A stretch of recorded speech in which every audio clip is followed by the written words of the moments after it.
오늘 두 군데인데요. 에스겔 18장 2절 3절 말씀과 에베소서 6장 4절이네요. 우리 두 군데 같이 합독해서 한 목소리 읽겠습니다. 시작.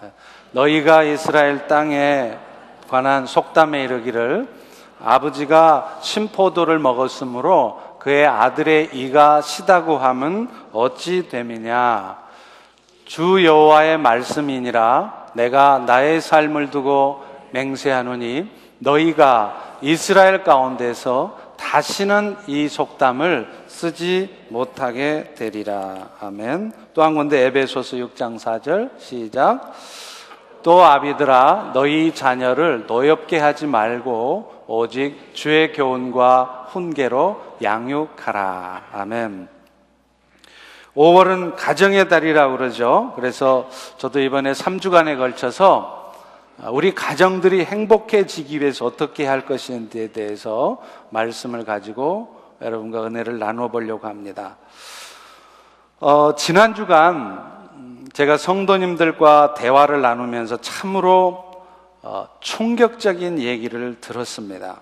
어느 성도님의 딸이 부모와 떨어져서 친구들과 함께 살고 있는데요.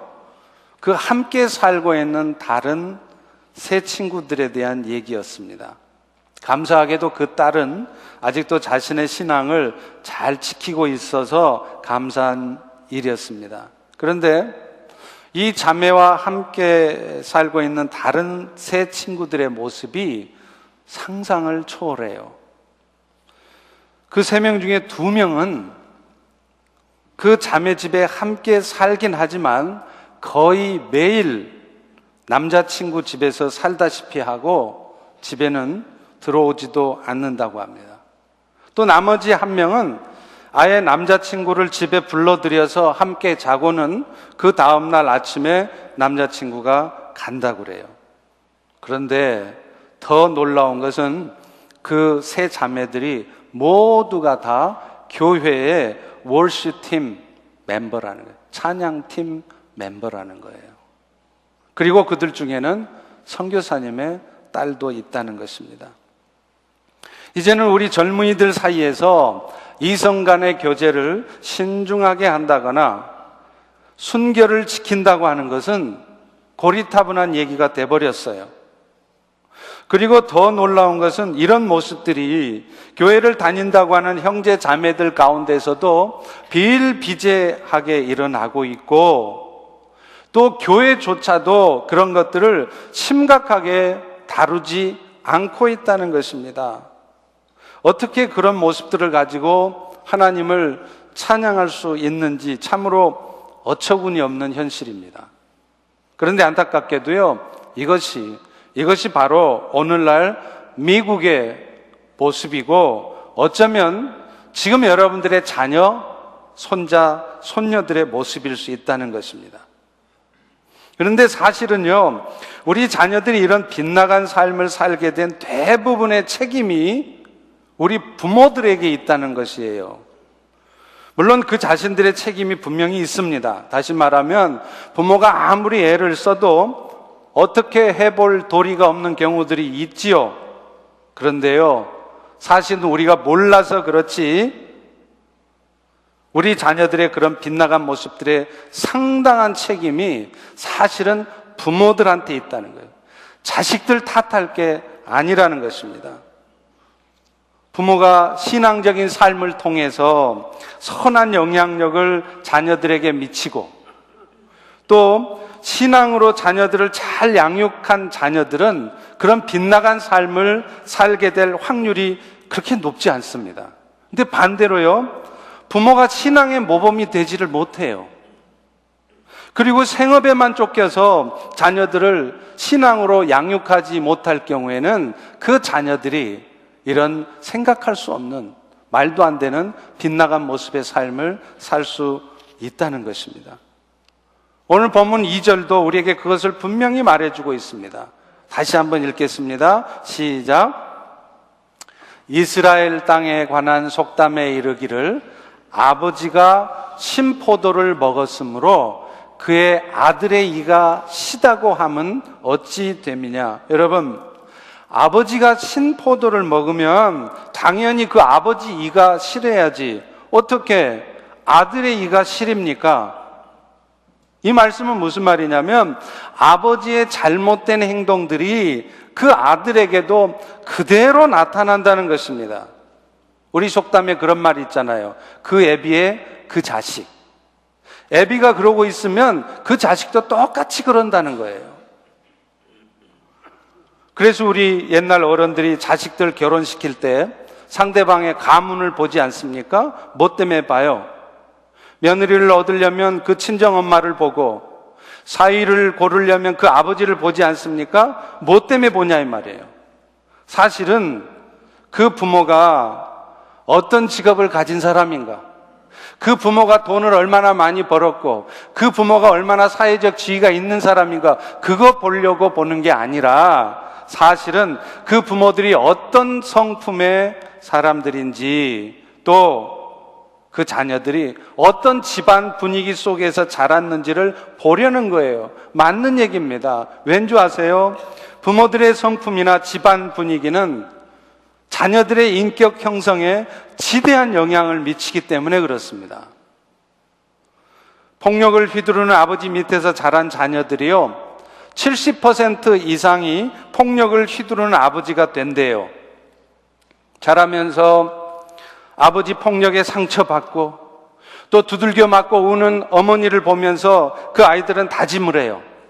내가 이 다음에 어른 되면 나는 절대로 우리 아버지 같이 안 될 거다.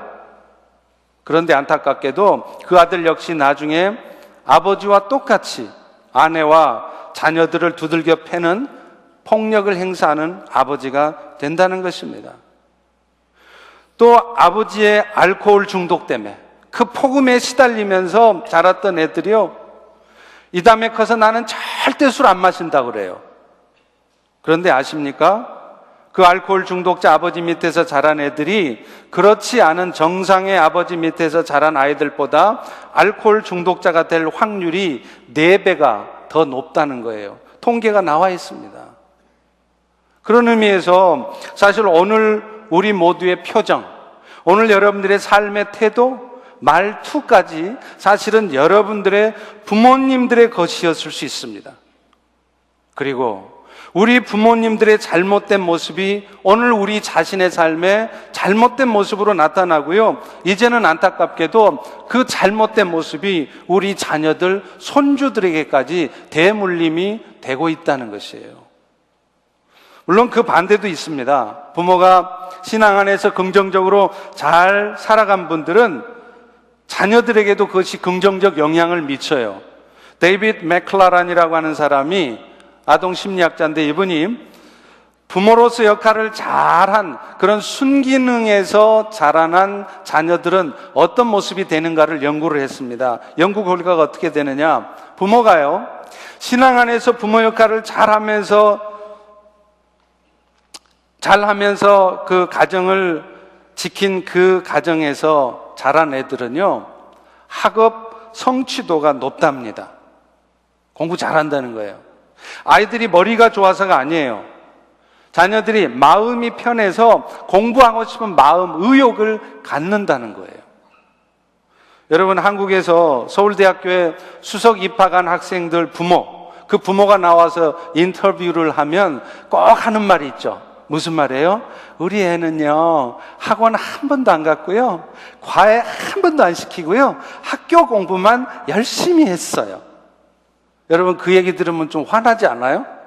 나는 죽어라고 돈 들여서 학원 보내고 했는데 쟤들은 뭐야? 우리 애들은 뭐야? 그런데 그 책임이 여러분들에게 있다는 거예요. 그 수석하는 학생들이 공부를 잘한 이유가 학교 교육 덕분이 아닙니다. 화목하고 온화한 가정 분위기 덕분이라는 거예요. 가정이 아무리 어려워도요, 가족 성원들 모두가 화목하고 그런 안정된 분위기 속에서 자란 애들은 공부하고 싶은 마음을 가져요. 노력을 해요. 그러나 부모가 맨날 서로 싸우고 부모 자식 간에 갈등이 있어서 맨날 부모 자식 간에 대화도 안 하고 그런 가정의 아이들은요, 그 부모들 꼴보기 싫어서라도 애들이 일부러 공부를 안 한답니다.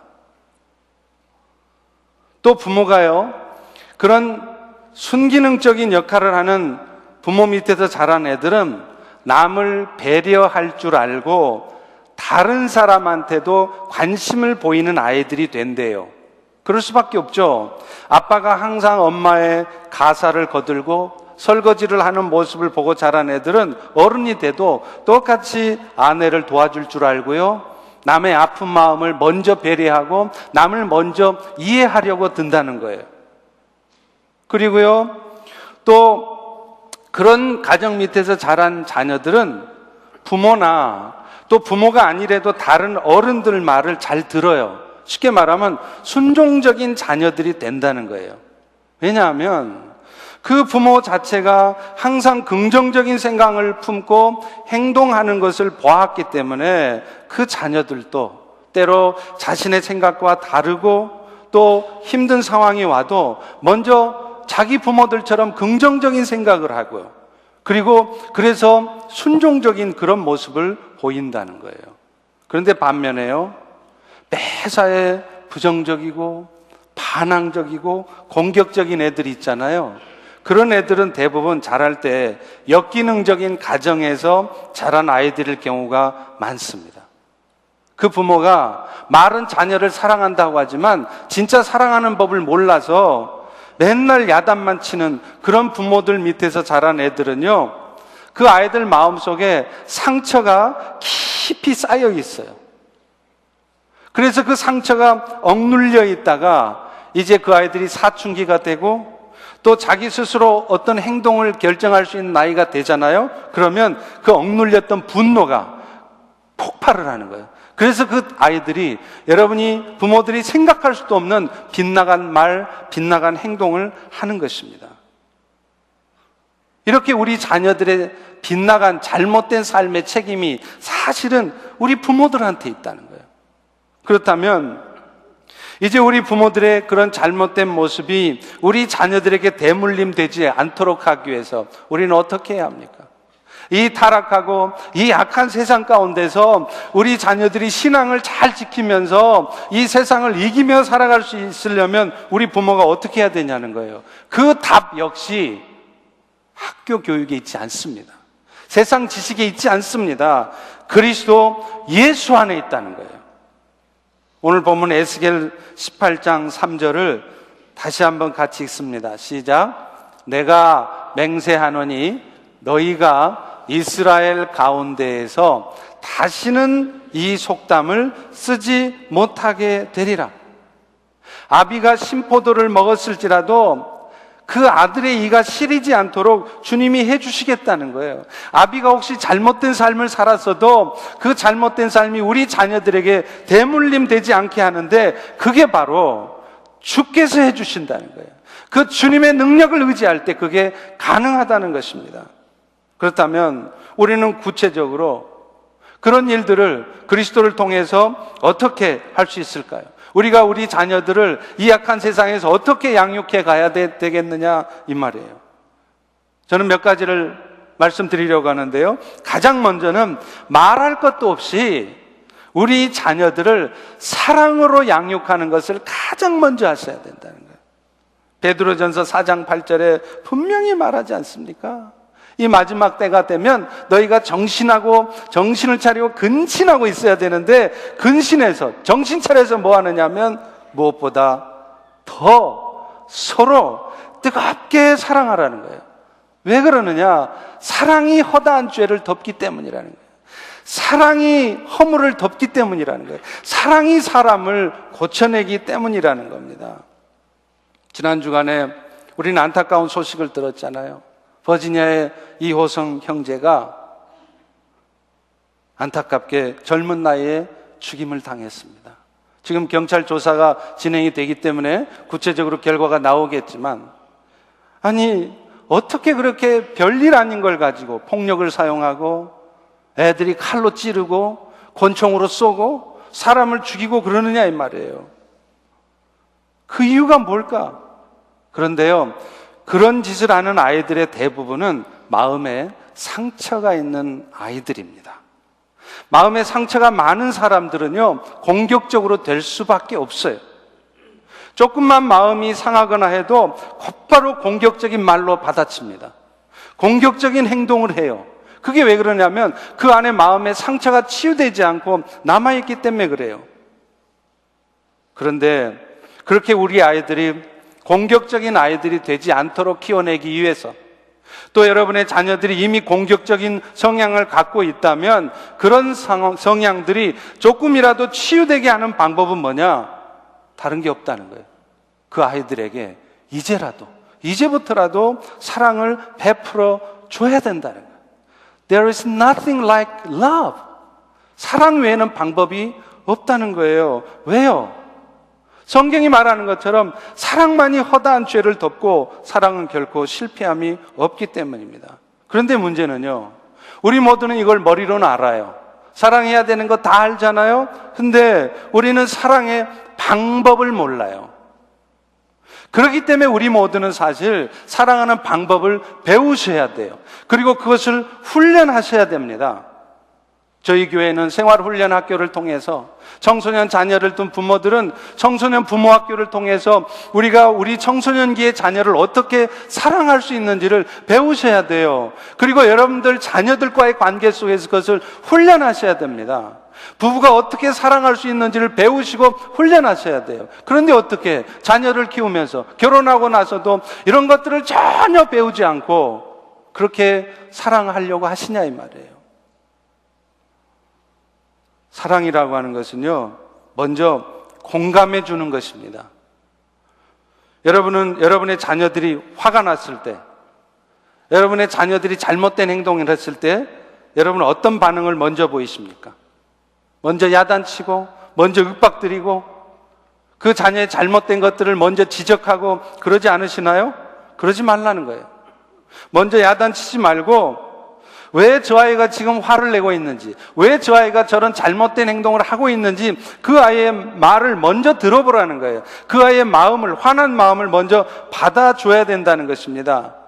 그리고요, 그렇게 그 아이의 말을 들어주고 있다 보면 그 아이가 왜 자기가 지금 화가 났는지를 부모에게 말을 하고 있다 보면 스스로가 자기 마음속에 있는 분노를 해결하는 거예요. 분노가 가라앉게 되는 거예요. 그런데 우리는 어른의 기준을 가지고 야단부터 칩니다. 그러면 애들이 바뀌는 게 아니라 그 아이들 마음속에는 상처만 남아요. 어른과의 관계도 마찬가지예요. 저 사람이 왜 저렇게 행동했을까? 왜 저러고 있을까? 그 사람의 말을 듣고 그 사람을 이해하기 전에 먼저 내 기준을 가지고 야단부터 치고 달려들면 절대로 관계는 회복되지 않습니다. 에베소서 6장 4절에도 우리에게 분명히 말씀하고 있어요. 너희 자녀를 노엽게 하지 말고. 그 뒤에 말씀하시잖아요. 주의 교양과 훈계로 양육하라. 맞아요. 그런데 우리는 가르치는 것보다 먼저 해야 될 일이 우리 자녀들을 노엽게 하지는 말라는 것을 먼저 하라는 거예요. 이 말은 우리 자녀들을 도무지 야단도 치지 말고, 그래서 애들 화나게 하지 말라는 말이 아니에요. 잘못한 것이 있으면 야단 쳐야죠. 근데 문제는 야단을 치는 방법이라는 거예요. 먼저 야단을 치고 책망을 하기 전에 그들의 상황을 이해하고 받아들이는 것을 먼저 하시라는 거예요. 그리고 나서 왜 지금 그것이 잘못된 행동인지 설명하고 설득하셔야 된다는 거예요. 그러면 그 자녀들은요, 자신들의 잘못을 인정합니다. 그리고 그 잘못된 행동에서 돌이키려고 한다는 거예요. 그런데 화가 잔뜩 나 있는 아이들한테 다가가서 부모가 한다는 말이, 아니 방귀 낀 놈이 화낸다더니 네가 지금 화낼 일이야? 네가 지금 그럴 입장이니? 야단부터 친다는 거예요. 그렇게 하시면 안 된다는 거예요. 너 왜 지금 화가 났니? 너 왜 그렇게 행동했어? 하고 차분하게 그 아이들의 행동의 이유를 물어보셔야 돼요. 그것이 바로 공감해 주는 것입니다. 그리고 나서 부모로서 너를 향해 내가 어떤 걱정을 갖고 있는지, 엄마가 아빠가 어떤 염려를 하고 있는지 말을 해주면 그 아이들은 그 말을 귀담아 듣습니다. 또 있어요. 사랑이라는 것은 인정하고 칭찬해 주는 것을 많이 해주는 거예요. 근데 여러분, 칭찬은 찾아서 해야 돼요. 그거 쉽지 않아요. 그런데 우리 사람들은, 특별히 우리 동양 사람들, 한국 사람들은요, 칭찬을 좀 잘 못해요. 안 하고 싶어서가 아니라 생리적으로 그게 잘 안 돼요. 부모한테 맨날 야단만 받아서. 그래서 책망을 적게 하고 칭찬을 많이 해줘야 되는데 칭찬은 적게 하고 맨날 책망만 해요. 제가 대학 시절에 여학생을 만났어요. 소개팅을 했는데요, 아무리 예쁜 부분이 있는가 찾아봐도 별로 없으시더라고요. 그래서 그냥 칭찬은 해주고 싶어서 기분 상하실까봐 발가락이 참 예쁘시네요. 그랬더니 그걸 그렇게 좋아하는 거예요. 칭찬은 고래도 춤을 춘다고, 추게 한다고 그러잖아요. 제가 저희 집사람한테 감사하는 이유도, 제가 뭐 잘나면 뭐 얼마나 잘났겠어요. 제가 사역을 하면 뭐 얼마나 잘하겠어요. 그런데 저희 집사람은 항상 저를 격려해줘요. 당신 오늘 말씀 너무 좋았어. 내가 오늘 은혜 많이 받았어요. 뭐 뻔히 제가 알아요. 그날 죽순 거 뻔히 알거든요. 그런데 격려해주고 칭찬해주고, 그러면 저도 모르게 막 힘이 나는 거예요. 우리가 그렇게 살아야 된다는 거예요. 세상에 예수님을 나타내는 미셔널 처치가 첫 번째 시작이 뭐라고 제가 말씀드렸습니까? 칭찬하자는 거예요. 칭찬. 격려를 많이 해주자는 거예요. 그런데 우리는 우리 자녀들이 9가지를 잘하고 1가지를 잘못하고 있으면요, 그 나머지 1가지도 잘하게 만들어서 100점짜리 자녀를 만들려고 야단부터 쳐요. 그런데 문제는 그렇게 하면 그 애들이 잘못된 1가지를 고치느냐 하면 안 그런다는 거예요. 오히려 점점 삐딱하게 나가면서 상태가, 관계가 더 나빠지는 수가 있습니다. 그런데 한 가지 알아야 될 것은, 그 칭찬을 할 때요, 터무니없는 칭찬을 하면 안 돼요. 꼭 맞는 칭찬을 해야 됩니다. 터무니없는 거짓말로 칭찬을 하면 처음에는 몰라도 나중에는 그것을 열등감을 갖고 듣게 돼 있어요. 그래서 오히려 그 칭찬이 그 사람으로 하여금 열등감을 갖게 만들고요, 또 반대로 어떤 경우는 진짜 지 분수를 모르는 교만한 사람으로 만들 수 있어요. 그렇기 때문에 칭찬은 진짜로 있는 부분들을 찾아서 해줘야 돼요. 그래서 여러분, 사랑하는 게 쉽지 않은 거예요. 칭찬을 찾아서 해줘야 되니까. 오늘 당장에 여러분 집에 가시면 여러분 자녀들, 여러분 남편, 아내를 향해서 맨날 꾸중만 하셨으면 오늘 칭찬을 좀 해보세요. 찾아서 하세요. 찾으면 반드시 보입니다. 그럴 때 사람이 살아나는 거예요. 그럴 때 사람이 바뀌는 거예요. 그리고 무엇보다도요, 앞으로는 책망하는 것보다 연약함을 용납해 주는 것을 더 많이 했으면 좋겠어요. 여러분, 물론 잘못을 지적하는 거 필요한 일입니다. 그런데 우리는 안타깝게 그동안 너무나 이 잘못을 지적하는 일만 너무 많이 해왔어요. 우리 한국 사람들이 다 그래요. 그렇기 때문에 이제는 의도적으로 좀 용납하는 훈련을 더 많이 할 필요가 있습니다. 그리고 제 삶의 사역의 경험으로 보면은요, 실제로 해보면 잘못을 책망하는 것보다 용납해 주는 것이 나중에 결과가 훨씬 더 좋은 것을 저는 많이 발견을 해요. 어느 창녀의 고백이 있습니다. 이 여자가 거리의 여자가 된 이유가 어렸을 적에 사촌 오빠한테 성폭행을 당했기 때문에 그래요. 성폭행을 당하고 나서 얼마나 마음이 아프겠어요. 그 엄마를 찾아갔어요. 그랬더니 그 엄마라는 사람이 감싸 안고 위로해 주는 게 아니라 야단을 치는 거예요. 네가 행실을 똑바로 못하니까 그런 일 터지는 거지. 이후로 그녀는 집을 뛰쳐나갔고 이후에 거리의 여자가 됐습니다. 그때 만약에 엄마가 먼저 그 아이를 껴안아 주는 것을 먼저 했다면, 야단을 치더라도 먼저는 아픈 마음을 감싸주고 위로해 줬더라면 그 아이가 결코 거리의 여자가 되지는 않았을 것입니다. 여러분, 두 번째로 우리 부모들이 해야 될 일은요, 우리 자녀들을 말씀으로 양육하는 일이에요. 오늘 본문의 말씀도 우리에게 말하고 있습니다. 우리 다 같이 에베소서 6장 4절 읽습니다. 시작. 주의 교양과 훈계로 양육하라.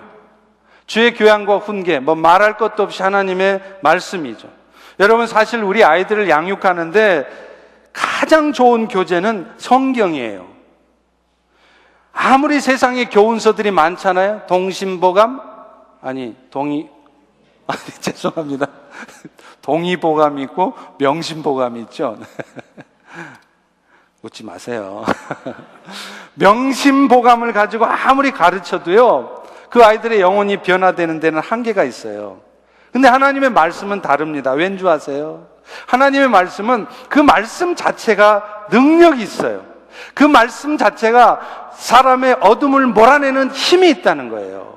그래서 디모데후서 3장 16절 17절에도 말하잖아요. 모든 성경은 하나님의 감동으로 된 것으로 교훈과 책망과 바르게 함과 의로 교육하기에 유익하니, 이것은 하나님의 사람으로 더 온전케 만들어서 선한 일을 행할 능력을 갖추게 한다는 거예요. 여러분, 하나님의 말씀은 그냥 쓰여진 글자가 아니에요. 그 말씀 자체가 alive, 살아있단 말이에요. 그 말씀 자체가 생명력을 담고 있어요. 그러니까 그 말씀이 귀에 들리면 그 말씀이 사람의 영혼을 후집어 팝니다. 그래서 그 마음속 깊은 곳에 숨겨있던 음란한 마음들, 죄악된 마음들, 질투하는 마음들, 더럽고 죄악된 마음을 다 드러나게 하고 그 마음들을 다 몰아내버려요. 내가 스스로 아무리 착하게 살려고 해도 잘 안 되는데 그 말씀이 자꾸 들려지면 그 말씀이 모든 죄악들을 몰아낸단 말이에요. 그러니 부모들이 가장 먼저 우리 자녀들에게 그 말씀을 들려줘야 되는 겁니다. 아브라함 링컨도 어렸을 적에 공교육이라고는, 퍼블릭 스쿨은 9달 다닌 게 전부래요. 그런데 그분이 미국의 가장 존경받는 대통령이 됐지 않습니까? 이유가 뭡니까? 어렸을 때부터 그 엄마가 읽어주던 성경 때문이래요. 오늘날 이스라엘 사람들이, 주이시들이 노벨상의 3분의 1을 휩습니다. 이유가 뭐냐? 주이시들은 가정에서 아빠들로부터 성경 교육을 받아요. 여러분, 지금도 이스라엘 한번 가보세요. 오후 3시가 되면 다 퇴근입니다. 칼퇴근이에요. 다 집에 돌아가요. 그럼 아빠들이 뭐를 하느냐? 애들을 무릎에 앉혀놓고 히브리어를 배우게 하고요, 토라를, 성경을 암송하게 만들어요. 복음의 껍데기만 갖고도 이런 역사를 만들어내는데, 복음의 진수를 우리 아이들에게 가르쳐 줄 때 우리 아이들이 어떤 역사를 이루어낼지 상상해 보셨습니까? 저는 그런 의미에서 우리 교회에서도 가정예배 운동이 좀 일어났으면 좋겠어요. 물론 저 역시도 사역에 바쁘다 보니까 그렇게 하려고 많이 애를 쓰는데 잘 안 되더라고요. 근데 여러분, 분명한 거는 어려서부터 가정예배를 드린 것만큼 자녀 교육에 효과적인 게 없어요. 자녀들한테 일 터지고 나서 눈물 뿌리면서 후회해봐야 이미 늦습니다. 어려서부터 가정예배를 통해 말씀을 가지고 잘 양육을 하면 그런 일들이 일어나지 않게 된다는 거예요. 뭐 100% 보장되는 건 아니겠죠. 평소에 말씀으로 자녀 양육하는 일은 소홀히 하다가 막상 일 터지고 나면 그제서야 갑자기 우리 애들을 고쳐놓으려고 소위 말해서 잡으니까 그게 잡혀져요? 더 반항하고 튕겨나가죠. 그런데 우리 자녀들을 말씀으로 양육하려면 먼저 우리 부모들이 해야 될 일이 있어요. 부모 자신이 말씀을 마음에 새기고 젖어 살아야 된다는 거예요. 신명기 6장 6절과 7절에 보십시오. 내가 오늘 너에게 명하는 이 말씀을 네가 먼저 마음에 새기고 그러고 나서 집에 있든 밖에 있든 일어나든 누웠든 너희 자녀들에게 가르치라고 말해요. 자녀들한테 가르치는 일을 먼저 할 게 아니라 부모된 여러분이 먼저 늘 말씀을 마음에 담고 그 말씀에 젖어 살라는 겁니다. 왜 그래요? 가장 좋은 가장 좋은 자녀 교육 교재는 성경이지만 우리 자녀들은 부모들의 삶을 보고 그 성경 말씀이 맞다는 것을 확인하기 때문에 그렇습니다. 그러니까 내가 먼저 늘 말씀을 가까이 하고 말씀대로 사는 가운데 자녀들을 가르쳐야 된다는 거예요. 그리고 말씀을 가지고 자녀를 가르칠 때도요, 이 말씀들을 가지고 자녀들을 책망하는 기준으로 삼지 말라는 거예요. 그렇게 하면 오히려 역효과 납니다. 늘 말씀드리지만 가정예배를 드려도 목사님 소용없어요. 우리 애는 안 통해요. 아닙니다. 왜 가정예배를 해도 자녀들이 변화시켜지지 않느냐? 가정예배가 소용없는 게 아니라 가정예배를 잘못 드리고 있기 때문에 그래요. 가정 예배는 가르치는 시간이 아닙니다. 말씀 앞에 엄마 아빠가 자녀들이 자신을 돌아보는 시간이에요. 그래서 이 말씀을 보니까 아빠인 나도 엄마인 나도 이 말씀대로 못 살았구나, 미안하구나, 이 말이 먼저 나와야 되는데, 이 에베소서 말씀 봐. 네 부모를 공경하라 그랬지? 너 지금 부모 공경하니? 그러니 애들이 그 가정 예배 드리고 싶겠습니까?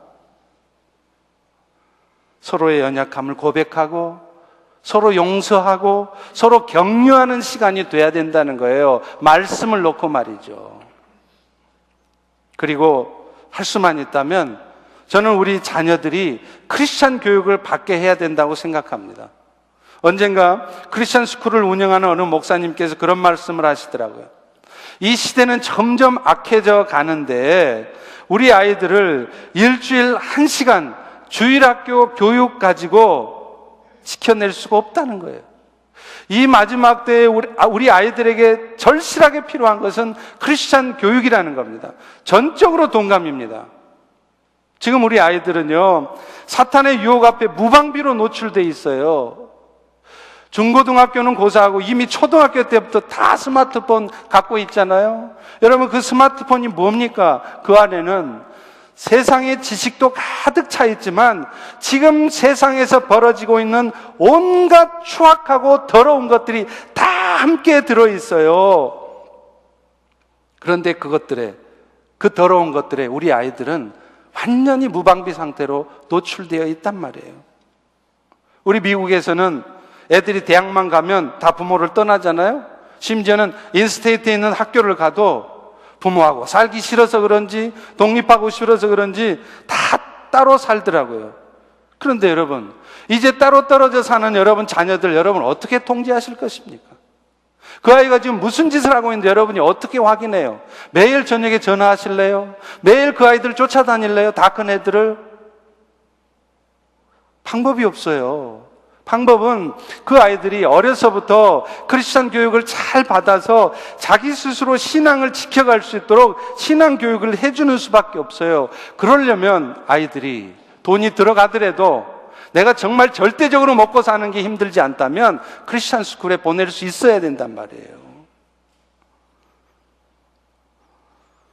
다행히 이 미국은 기독교의 바탕에서 세워진 나라이기 때문에 기독교 문화가 아직도 사회 전반에 있어요. 학교 교육도 기독교적인 분위기가 있는 것 사실입니다. 그런데 안타깝게도 이제는 더 이상 그런 기대를 할 수 없어요. 공립학교에서 예수를 말할 수 없습니다. 공립학교에서 오히려 동성애가 뭔지를 배우고 있는 판이에요.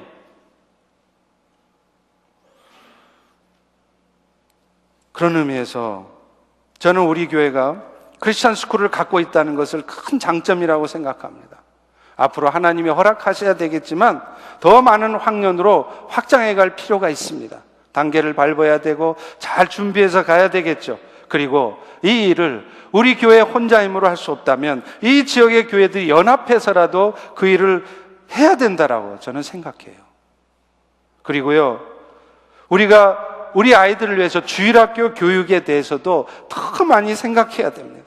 저는 우리 next generation, 우리 아이들이 이 미국을 책임지고 이 세상을 책임질 지도자가 될 수 있으려면 우리가 그 아이들을 위해서 투자해야 된다고 생각해요.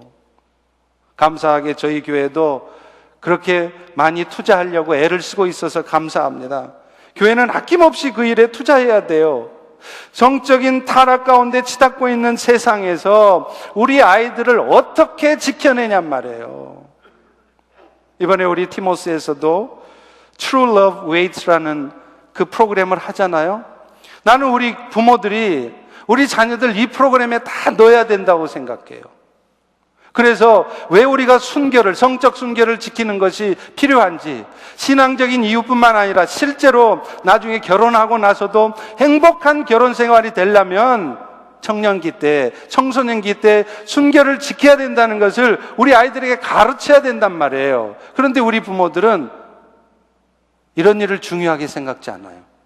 애가 튜러가 있으면, 무슨 학교 액티비티가 있으면 거기 먼저 보내지 여기를 안 보낸단 말이에요. 이게 돈이 문제입니까 지금? 시간을 내서라도 보내야 되잖아요. 저는 우리 교회들이 이 일을 해야 된다고 생각합니다. 마지막 세 번째로요, 우리 부모가 해야 될 일은 자녀들을 위해서 축복하며 기도해야 된다는 거예요. 여러분, 부모의 간절한 기도만큼 우리 자녀들을 잘 자라게 하는 거 없습니다. 부모의 기도는 자녀를 위한 가장 강력한 후원이라니까요. 돈 없고 지식 없어도요, 여러분 강력하게 우리 자녀들을 후원할 수 있어요. 그것은 자녀들을 위해서 여러분이 눈물로 기도하시는 것입니다. 내가 직접 가르칠 수 없으니까 투잡 뛰고 쓰리잡 뛰어서라도 우리 아이들 공부시키려고 하시기보다 먼저 여러분이 하셔야 될 일은 여러분의 자녀를 위해서 눈물로 기도하시란 말이에요. 저는 너무 안타까워요. 왜 우리 부모들이, 왜 우리 할아버지 할머니들이, 우리 아이들, 손주들이 이런 타락한 세상 가운데 있는데 어떻게 그렇게 마음 편하게 지내는지 좀 이해가 안 돼요. 지금 눈물로 기도해도 될까 말까 한 판인데 너무 태평한 것 같아요. 틈만 나면 학부모들이 모여서 기도하시고, 또 자녀들과 때가 되면 함께 나와서 기도하시고, 그렇지 않으면 우리 아이들은 이 악한 세상에서 사탄의 역사에 휘말려서 정신없이 살다가 어느 날, 어느 순간 여러분이 생각지도 못한 너무나도 황당한 불행한 상황을 맞을 수 있단 말입니다. 자녀를 위한 부모가 해야 될 일, 가장 강력한 일은 뭐냐? 자녀를 위해서 축복하며 기도하는 것이라는 것이 히브리서 11장 20절 21절에도 나와요. 야곱과 이삭의 믿음의 행위 중에 가장 최고의 믿음의 행위가 뭐냐? 야곱, 이삭이 한 믿음의 행위 많잖아요. 근데 성경은 한 줄씩 쓰고 있는데 그게 뭐냐? 자녀를 위해서 축복하며 기도한 게 가장 큰 믿음의 행위라는 거예요. 여러분이 부모로서, 할아버지 할머니로서 여러분이 자녀, 손주를 위해서 할 수 있는 가장 강력한 일, 가장 먼저 해야 될 일이 뭐냐? 눈물로 그들을 위해서 기도하시는 거예요. 우리나라의 김하중 대사가 그렇지 않습니까?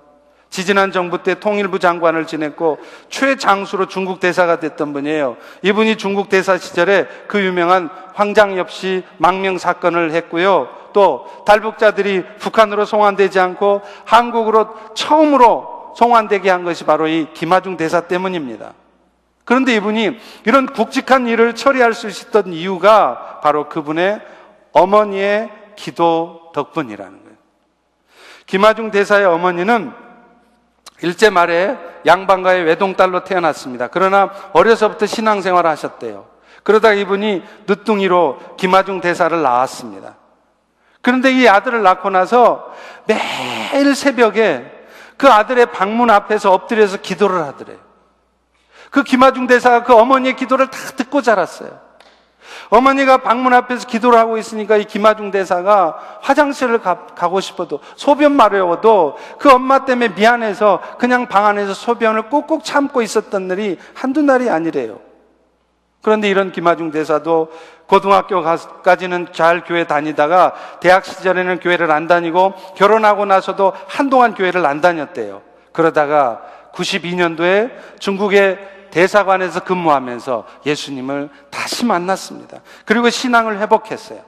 그 이후에 여러분 잘 아시는 뉴질랜드 문봉주 대사 아시잖아요? 지금 목사 되셨죠? 그분이 소개한 박정미라고 하는 전도사님하고 전화를 하는데 그 전도사님이 그렇게 말씀하시더래요. 대사님의 뒤에는 엄청난 중보기도가 쌓여 있는데 혹시 가족 중에 목사님을 위해서 중보기도하는 사람 있습니까?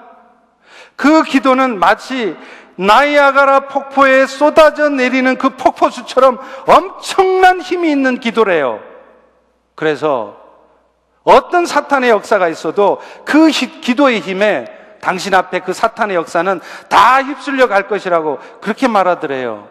지금도 김하중 대사는 말합니다. 아직도 내 어머니 기도 가운데, 이미 돌아가셨지만 내 어머니가 한 기도 가운데 아직도 응답되지 않고 남아있는 게 있대요. 다시 말하면 자기 어머니가 심어놓은 그 기도 덕분에 아직도 그 아들이 덕볼 일이 많다는 겁니다.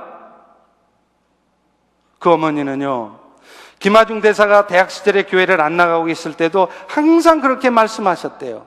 아들아, 너는 반드시 믿음의 사람이 될 거다. 내가 그렇게 믿고 기도하고 있어. 너는 큰 믿음의 사람이 될 거야. 2단 큰 믿음 말고요. 큰 믿음의 사람이 될 거다. 나중에 그 말처럼 그분은 정말 믿음의 사람이 되었습니다. 여러분, 가장 훌륭한 아버지는 돈 많이 벌어다 주는 아버지가 아니라 말씀을 가르치는 아버지입니다. 가장 훌륭한 어머니는 투잡, 쓰리잡을 해서라도 애들 가르치려고 하시는 그 어머니. 물론 그 어머니도 훌륭한 어머니겠죠. 그러나 더 훌륭한 어머니는 기도하는 어머니예요. 여러분은 지금 아이들에게 말씀을 가르치고 기도하고 계십니까? 우리 자녀들을 위해서 축복의 기도를 해주셔야 돼요. 이 시대가 악한 때, 이 타락한 세상에서 우리 부모들이 해야 될 일은 그들을 위해서 눈물로 기도하는 것입니다. 다 커도 괜찮아요. 여러분, 목사가 아니어도 돼요. 여러분 자녀들을 머리 위에 손을 놓고 축복의 기도를 하십시오. 귀안아지면서 기도해 주세요. 사랑하는 성도 여러분, 오늘도 우리 가운데는 우리 부모님들로부터 아픈 상처 때문에 힘들어 하시는 분이 있어요. 또 그 아픔을 나도 모르는 사이에 우리 자녀들에게 지금 대물림하고 있는 가정들도 있습니다. 이제 그 악순환을 끊으셔야 돼요. 우리 부모들로부터 받았던 아픈 상처를 더 이상 우리 자손들에게 내려주지 말아야 됩니다. 그 답이 어디 있다고요? 오늘 에스겔 18장 3절에 분명히 말하잖아요. 내가 맹세하는데 너희가 이스라엘 가운데, 성도들 가운데는 다시는 이 속담이 쓰여지지 않게 하리라. 사람들의 연약함으로 생긴 이 죄악의 고리를 끊어내실 분은 세상의 지식이 아닙니다. 하나님이시라는 말씀이에요. 그 주님의 말씀을 아이들에게 들려주시고 그 주님의 도우심을 구하며 나아갈 때 우리 아이들이 비로소 이 세상을 이겨낼 힘을 갖는 것입니다. 그리고 이 세상을 이끄는 지도자들로 세워지는 것입니다. 이런 여러분들이 되시기를 축원합니다. 이제 우리 다 일어나셔서요, 이 땅의 황무함을 보셔서 우리 부흥 찬양하고 함께 기도하겠습니다.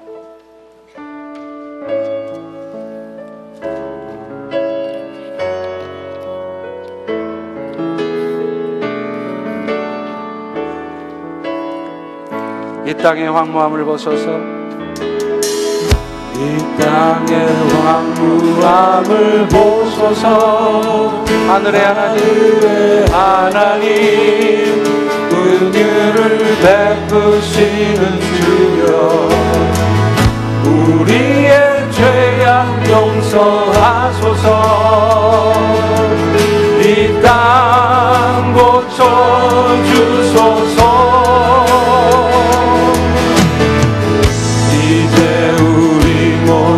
하나 되어 이 땅에 무너진 이 철을 다시 쌓을 때 우리의 우상들을 태우신 성령의 불 임하소서. 능의 불빛 타오르게 하소서.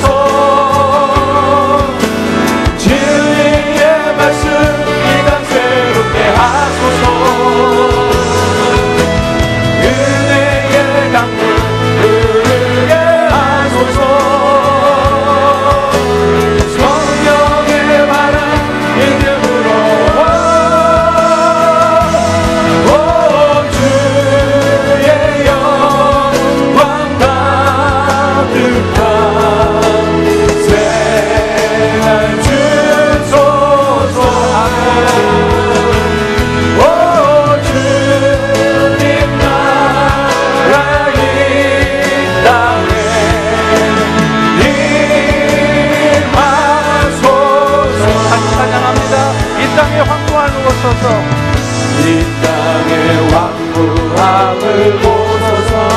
여러분 자녀들의 황무함을 보십시오. 이 세상의 악함을 보세요.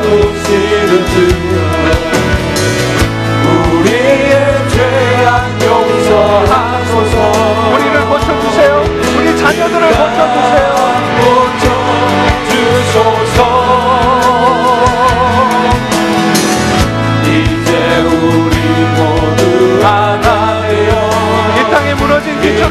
받기 원합니다. 빈소를 다시 쌓으네. 우리의 우상들을 태우시고 우리의 우상들을 태우신 성령의 불 임하시옵소서. 성령의 불 임하소서. 우리 두 손 들고 찬양합니다. 부흥의 불이 타오르게 하소서. 여러분 손을 뻗어서 하나님께 찬양하시는 말씀 이 땅 새롭게 하소서. 은혜의 강물 흐르게 하소서. 성령의 바람 이제 불어와. 오 주의 영광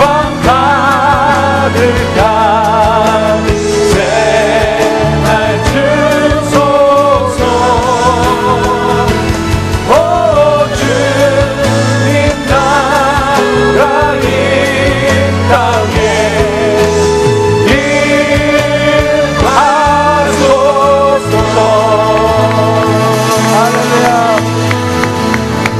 할렐루야. 이 시간에 우리 같이 기도하겠습니다. 그렇습니다. 이 타락해가는 이 세상, 기독교 국가로 세워진 이 나라가 이제 점점 영적으로 성적으로 타락해가고 있습니다. 이 타락한 세상에서 우리의 신앙을 어떻게 지키겠습니까? 우리 자녀들을 어떻게 지키겠습니까? 날마다 쫓아다닐 수도 없습니다. 그들이 이 타락한 세상의 유혹을 이겨낼 수 있도록 우리 부모가 눈물로 기도해야 합니다. 하나님 말씀에 먼저 젖어 살며 그 말씀을 가르쳐야 합니다. 하나님, 우리 자녀를 위해서, 우리 손주, 손녀들을 위해서 기도하지 못한 우리의 죄를 용서하시옵소서. 무엇이 우리 자녀를 위한 것인지 잘 알지 못해서 그저 분주하게만 세상 살았던 우리를 이 시간 용서해 주시옵소서. 우리가 먼저 깨우치겠습니다. 다시 한번 우리 자녀들을 바라보겠습니다. 주님 도와주시옵소서. 우리 통성으로 같이 기도하겠습니다. 할렐루야. 아버지 하나님, 우리의 불길 하나님 타오르게 하소서.